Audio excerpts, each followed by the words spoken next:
Hello friends, அஸ்ஸலாமு அலைக்கும். Welcome to Tamil. நான் உங்கள் சாய் ராஷிக். இன்றைக்கி நம்ம சேனலில் மீந்து போன இட்லியை பயன்படுத்தி ரொம்ப சூப்பரான குழந்தைங்கள்லேருந்து பெரியவங்க வரைக்கும் எல்லாருக்குமே பிடிச்ச மாதிரியான ஒரு கட்லெட் நம்ம செய்ய போகிறோம். கொஞ்சம் வித்தியாசமான கட்லெட் தான், ரொம்ப சூப்பராக இருக்கும். வீட்டில் இருக்கக்கூடிய பொருட்களை வச்சு ரொம்ப ஈஸியாகவும் செஞ்சிடலாம். எப்படி செய்கிறதுன்னு பார்க்கலாம் வாங்க. இப்போ ஒரு பெரிய பவுல் எடுத்திருக்கேன். இதில் ரெண்டு இட்லி மட்டும் மீந்து போன இட்லி இருக்குது. இதை வச்சு தான் நான் இன்றைக்கி ரெடி பண்ண போகிறேன். பொதுவாக இட்லி மீந்து போச்சுன்னா அதை யாரும் சீண்ட கூட மாட்டாங்க. ஆனால் நீங்கள் இந்த மாதிரி ஒரு முறை செஞ்சு வச்சு பாருங்கள், 2 நிமிஷத்தில் எல்லாமே காலி ஆகிடும்.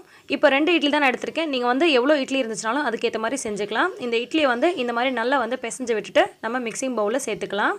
இப்போ ஒரு பெரிய வெங்காயம் நல்லா பொடியாக கட் பண்ணிவிட்டு அது கூட சேர்த்துக்கிறேன்.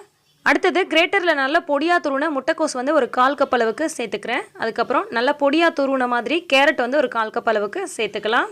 ஒரே ஒரு பச்சை மிளகா நல்லா மெல்லிசாக கட் பண்ணி வச்சுருக்கேன், அதையும் சேர்த்துக்கிறேன். கூடவே 1/4 டீஸ்பூன் அளவுக்கு மஞ்சள் தூள், 1/2 டீஸ்பூன் அளவுக்கு மிளகாய் தூள், 1/2 டீஸ்பூன் அளவுக்கு தனியாத்தூள், அதுக்கப்புறமா கொஞ்சமாக கரம் மசாலா சேர்த்துக்கலாம். ஒரு 1/2 டீஸ்பூன் அளவுக்கு கரம் மசாலா சேர்த்துக்கோங்க. விருப்பப்பட்டால் 2 சிட்டிகை அளவுக்கு மிளகுத்தூள் கூட சேர்த்துக்கலாம். நான் சேர்க்கலை. தேவையான அளவுக்கு உப்பு சேர்த்துட்டு 1 டேபிள் ஸ்பூன் அளவுக்கு கார்ன்ஃப்ளவர் சேர்த்துக்கிறேன். கார்ன்ஃப்ளவர் இல்லை அப்படின்னு சொன்னால் மைதா மாவு 1 டேபிள் ஸ்பூன் அளவுக்கு சேர்த்துக்கோங்க. இப்போ இதெல்லாத்தையும் நல்லா மிக்ஸ் பண்ணிவிட்டு நல்லா கெட்டியான பதத்துக்கு ஒரு மாவு மாதிரி பிசைஞ்சு விட்டு எடுத்துடலாம்.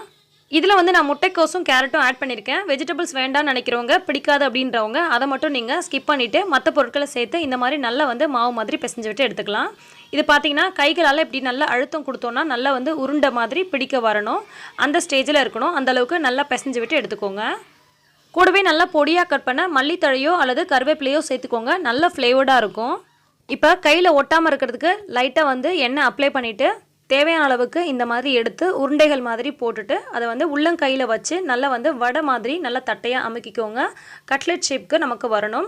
இதையே நீங்கள் வந்து நல்ல ஷேப்ஸாக கூட ஹார்ட் ஷேப்பில் அல்லது ஸ்கொயர், ரெக்டாங்குலர் இந்த மாதிரி உங்களுக்கு விருப்பப்பட்ட ஷேப்ஸில் கூட நீங்கள் வந்து செஞ்சுக்கலாம்.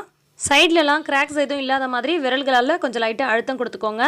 இப்போ இதை அப்படியே நம்ம தவாவில் வச்சு பொரிச்சு எடுக்க வேண்டியதான். இப்போது தவாவை ஹீட் பண்ணிவிட்டு லைட்டாக வந்து ஆயில் அப்ளை பண்ணிக்கோங்க. இதுக்கு நம்ம எண்ணெய் வந்து அதிகமாக ஊற்றணும் அப்படின்ற அவசியம் கிடையாது. ஜஸ்ட் ஒரு 2 டீஸ்பூன் போல் எண்ணெய் வந்து ஃபஸ்ட்டே நீங்கள் ஊற்றிக்கிட்டாலே போதும்.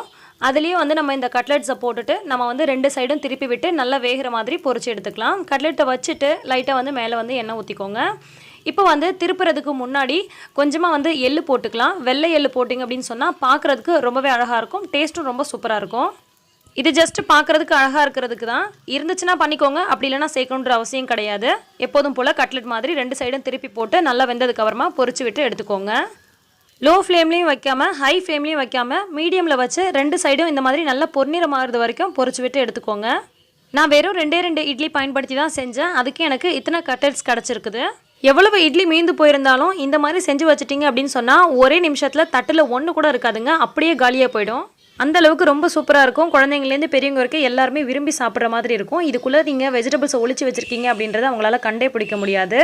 ஸோ எல்லாருக்குமே பிடிச்ச இந்த ரெசிபியை நீங்களும் ட்ரை பண்ணிவிட்டு எப்படி வந்துச்சு அப்படின்னு எனக்கு கீழே கமெண்ட் பண்ணுங்கள். இந்த ரெசிபி உங்களுக்கு பிடிச்சிருந்துச்சுன்னா லைக் பண்ணி மற்றவங்களுக்கும் ஷேர் பண்ணுங்கள். இன்னும் பல சூப்பரான டிப்ஸ் அண்ட் ஆரோக்கியமான ரெசிபிஸ் உடனுக்குடன் தெரிஞ்சுக்க தமிழை சப்ஸ்கிரைப் பண்ணுங்கள். நன்றி.